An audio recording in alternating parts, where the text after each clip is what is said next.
Hi everyone, welcome back to the channel, and today on the bench we have my Gunsmodify Scar, and ran this in a game day, performed beautifully, but we're going to be doing some little bits and pieces to it today. So we're going to be changing the grip to a Kung Fu in black. These have come back in stock on our website right now. Tiger Claw, we can't actually fit it yet, but we will be able to. We're also going to take a look at the Top Shooter CNC steel bolt carrier. Nice weight to it there. And we've also got a 1-joule nozzle, which I have opened. A little bit of an issue with this, but we'll get into that in just a moment. And to refresh the front end, I've gone and picked up the PTS MREX rail for the Scar. This is the 2.2 inch version, and we're going to be trying this out after I fitted the RGW. Was it RGW? Can't remember. Didn't get on with that, but we're going to give this a go, and we'll get straight to it, shall we? So let's put the rail in there for now. We'll clear this up, put the screws and bits in there. Never fitted one of these to a GM Scar. I'm told there's a little bit of modification, but we'll do that as we get to it. And this should be pretty straightforward. So first of all, we're going to be taking off the original one, T20 I think it is.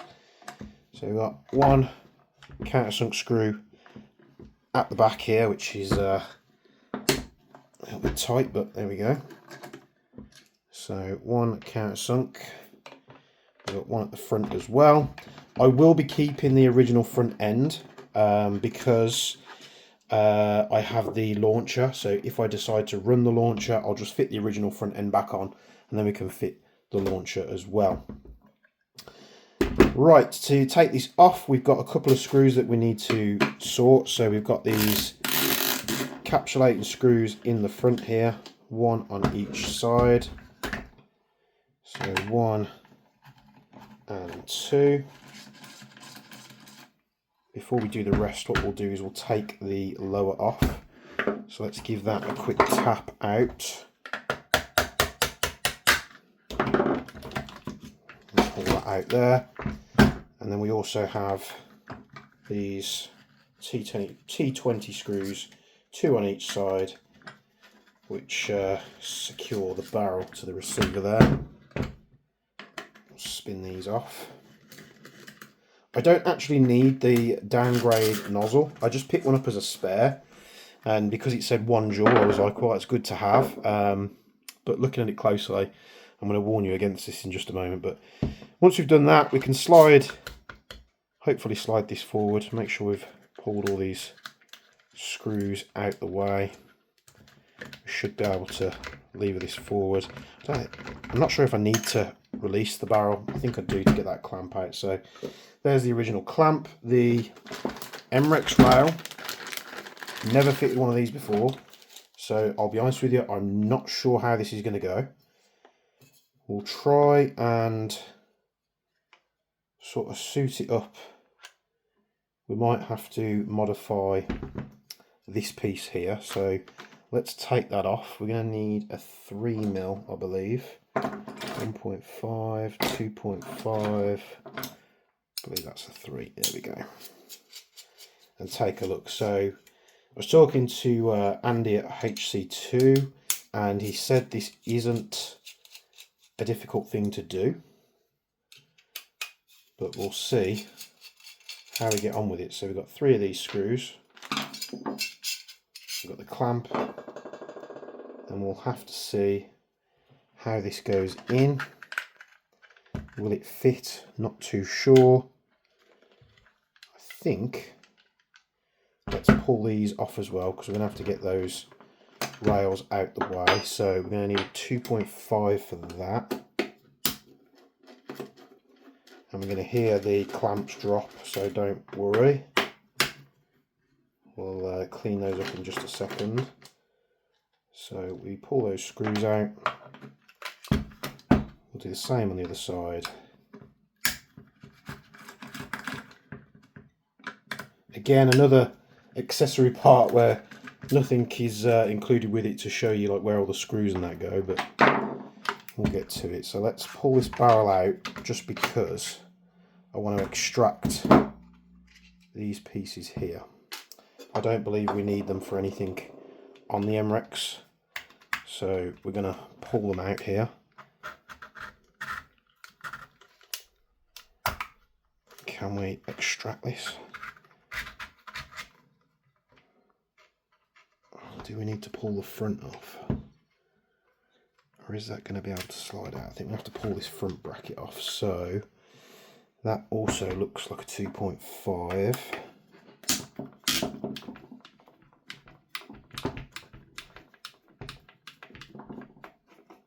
Screw this side. Another screw this side.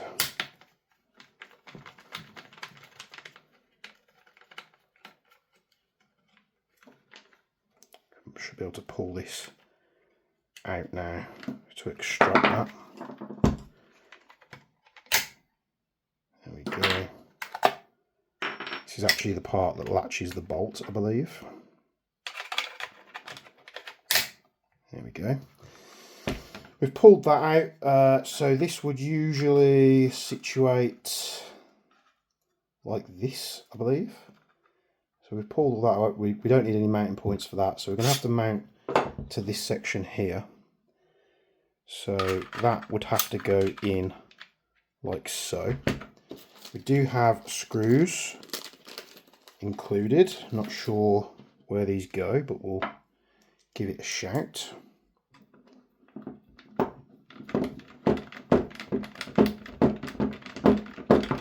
Just pop these screws back in for this front bracket piece so we don't lose them. Going from memory, when we had a conversation about it, I'm sure he said it did need modification, but we will indeed find out. Can we fit this back in?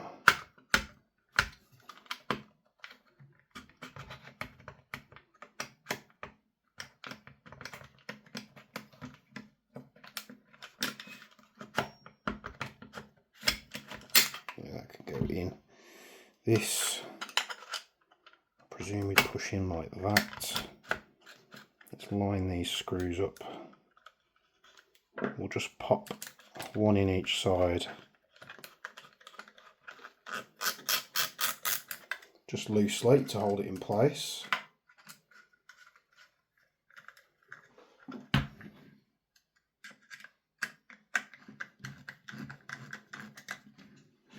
So that bracket goes there. What bolts do we have here? So we know those three are for the rail. We've got a bunch of screws here. Can we use the Torx? Yes, we can, so we won't need those, which I imagine are the big ones. We do have one here that's got a very shallow countersunk on it compared to the others. What do we have? Let's try this one. Let's have a 2mm. Right, that's not going to reach, I don't believe. Oh, it will reach. Doesn't feel like it's grabbing it much though. Can we use this one instead?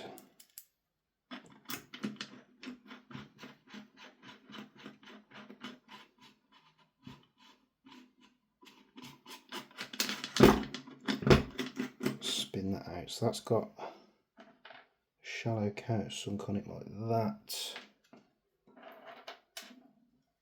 It looks like it's going to pinch like the other one because there's a gap between this piece. So we might have to shim that out in future, but let's give it a dry run, so to speak. Got one screw that side. Pop one screw in this side.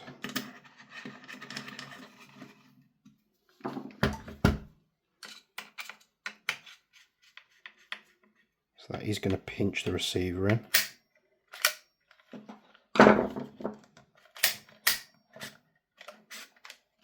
So much so that it fouls the bolt, I think.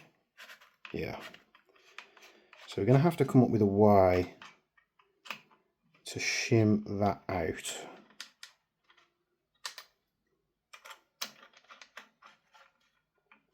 Just do it loosely so we can see if this is actually going to work. That would then slide over there. I imagine that rear one is for our shallow screw, but that looks quite a bit too long. Let's try it. It is a Torx as well, but I think that's going to be far too long for this. Yeah. So that's too long. We'll try the original bolts.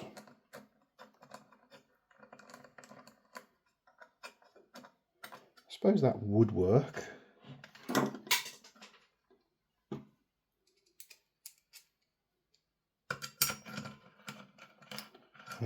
These aren't really meant for this because we had these three, didn't we? Which were 3mm bolts. So that should centre that. One in the side. There. So that'll hold that there. Got this one. Should hold that there. So that will hold that on securely. The only one which doesn't fit in is this one here. So we'll put those out of the way. The only difference is like I say, the countersunk section of it, it's very shallow. It's got a much more aggressive countersunk on that, but there's no real indication otherwise. I imagine that's what you'd normally use fitting it to other guns. What are these meant to fit? MREX doesn't really say. We might just have to go with the flow and try something out. It would be nice to keep all of these the same fitment. But like I say, there's so many different types. Maybe they give you all these different types for different brands of scar. So we'll whack that in, so that would fit. That one fits there. That one fits there. This one fits there. So the only real issue I see here is with that bracket not being spaced correctly. So we either need to shim that, which is I'm gonna have to go measure it, measure the other one, see what type of shim work we need, and then maybe try and fit some washers in to stop the receiver clamping in on itself, because we don't want that. But that's going to be, I think, a little bit of trial and error. So we'll put these screws in this bag to one side. It's got a very nice fitment to it. I really like how wide this rail is. So we can just briefly secure these in.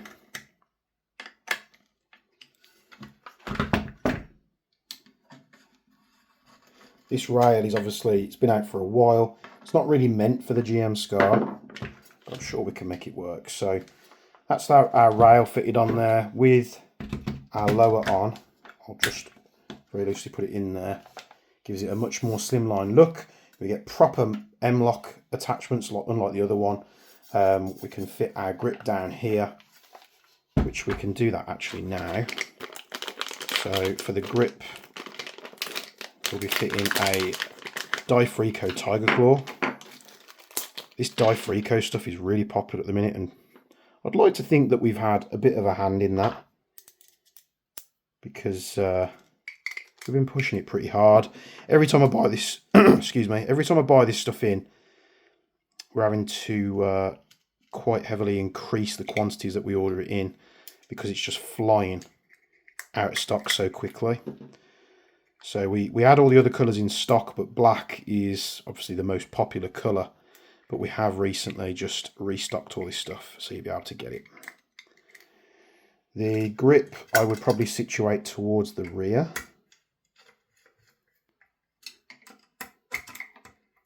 So we'll go ahead and fit this up. I will, of course, when I take the rail off, I'll just double check these, make sure the M-LOK slots are seated properly. So we've got our Tiger Claw on there, gives us a nice firm grip. It is as far back as it will go, you can't go any further, but I'm quite tall, so that's perfect for me. This handguard is very comfortable. I love how it slims the sort of height down, but then widens the sides. Very, very nice. So that feels pretty secure. The only thing we've really got to do, I've heard many people say you have to modify, but honestly I think all we have to do is we're going to have to shim that out. All the other anchor points don't really matter because we don't want the rails on the side. So that's pretty straightforward. Now the grip, Difrico Kung Fu grip. Now since we've had the newest stock, they come in a new packaging design where it's clear on the back so you can see it. You can pull this off and we don't need the screw that's in there.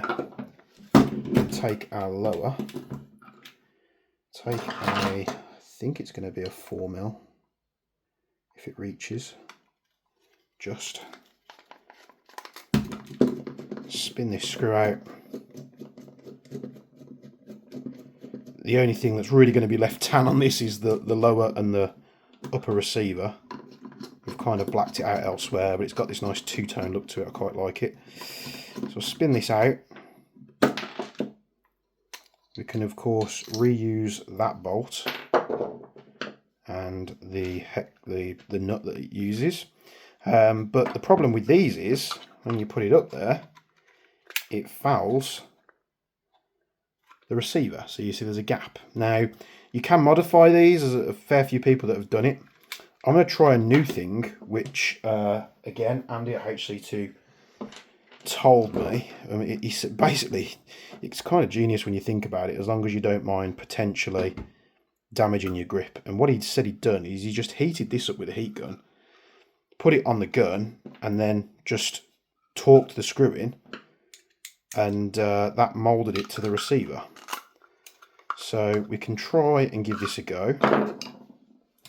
I do have a heat gun. I do need a source of power, so let's plug this in to the extension lead here. Now there is a bit of a risk of melting your grip, of course, so to try and do this as careful as possible.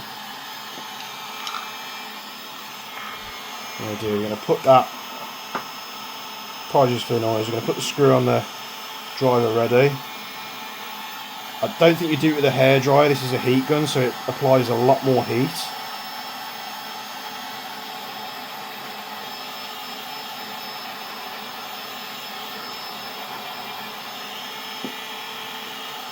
Not sure how hot you had to get it.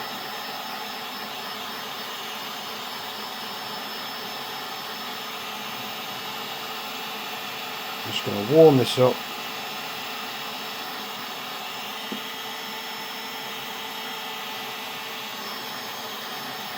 Probably have to get it very hot. Again, if I do mess it up, I've got plenty in stock, so it's not too much drama.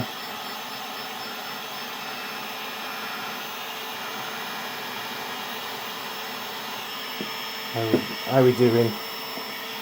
Just a little bit there.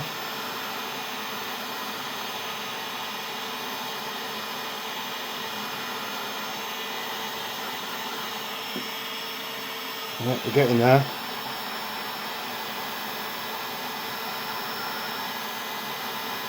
They use a very good plastic, so you're going to need quite a bit of heat.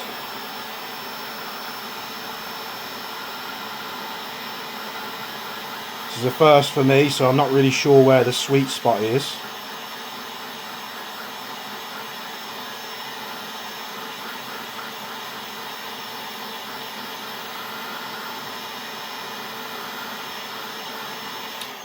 Right, we'll give it a go. Let's try and do this as quick as possible. See if it works.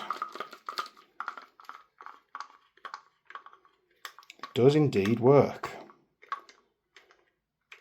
So when I saw Andy's, I saw that there was a lot of gloss in here, where he heated it up. It sent the plastic a little bit glossy.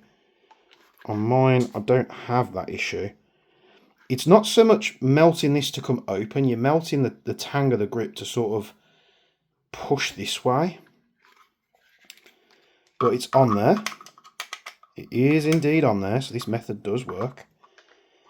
Now, if you're trying to fit this onto something more aggressive, it might not work, because if you're trying to push that all the way over, you're going to need a lot of heat.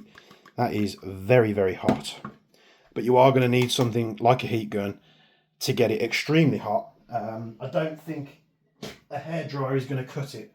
So just if you do that, very, very careful. I'm just going to leave it on the bench like that, just to let it cool down. So we've got our Di-Frico grip on there. It's a little bit warm. I'll be putting a plug on as well, don't worry about that. So we can shove this on and take a look at the externals of this gun. So whack that in there. We put PMag in. And yeah, I honestly think, let's get this out of the way so you can see it a little bit better. There we go, nice safe space. Right, we've got the MREX on there. We've got the Di-Frico, we've got the ACR stock, which I think he's gone for as well. It's still a tad warm. And yeah, I'm really liking it now. It's my preferred grip. I really do like the Di-Frico stuff. I much prefer this handguard to the other one that we tried. And, you know, we keep all the other bits. So when we want to return it, we just take this handguard off, fit the old bits back on, including this, obviously minus this vertical grip. And then we can just put the launcher on. So it's not like we're taking this stuff off to throw it away, but our Scar is now very much modernised. Really do like that. So when it comes to the other bits, I might do this in a separate video with the bolt because we're getting quite long here, but I just want to talk about these Gunsmodify Scar L drop-in 1 joule complete nozzle set with tool. So it says with tool. I didn't get a tool. All I got was the sealing O-ring. So there's nothing else in there. And I have had this with Gunsmodify before in the past. I've bought, what did I buy? I think it was a forward assist for like an MTR 16. And I bought 2 and both packages were missing items. Now I don't know whether that's a Gunsmodify packing thing. I imagine they pack thousands of these things, or the retailer I bought it off, which I think was Boom Arms at the time, they just sent it me and it was just incomplete. There was nothing on it. Bought another one off another retailer and it had everything there. So the downside to this is, and you'll see how they've modified this. Let me get something to poke in. There's a hole. Yes, if you buy one of these 1 joule drop-in nozzles for the GM Scar, they basically just drill a hole in the nozzle. And if you've been doing airsoft for a while, you know this is a very big no-no. We don't need that. I thought they would have fitted a different valve in there to drop the power. So this to me is absolutely useless and a waste of time. So if you're thinking about picking this particular product up from them, if that's how they're doing it, honestly, it's very disappointing and concerning that they're drilling nozzles. It's just not the way to properly do it. I imagine they've got a load of these nozzles and maybe they're just modifying them as a quick market thing, but very, very disappointed in that. And honestly, it kind of angered me, to be honest, because this wasn't cheap. It was like $30 or $40, I can't quite remember. So we'll leave it there. We've got the MREX rail on. We've got the Di-Frico stuff on. The next one we need to do is we need to take a look at the steel bolt carrier. which is the top shooter one. The only reason I'm not including it in this video is just because the videos get long and people lose interest and don't want to watch it. So stay tuned. We've modernised the scar. Next one we'll be doing is the CNC bolt, so stay tuned for that. Hope you like the content. Like the video, subscribe to the channel. Let me know what you think of this particular build in the comments down below. Join the Jaeger Precision Discord, the link will be in the description. And as always, from me and Bench, we'll be seeing you in the next one.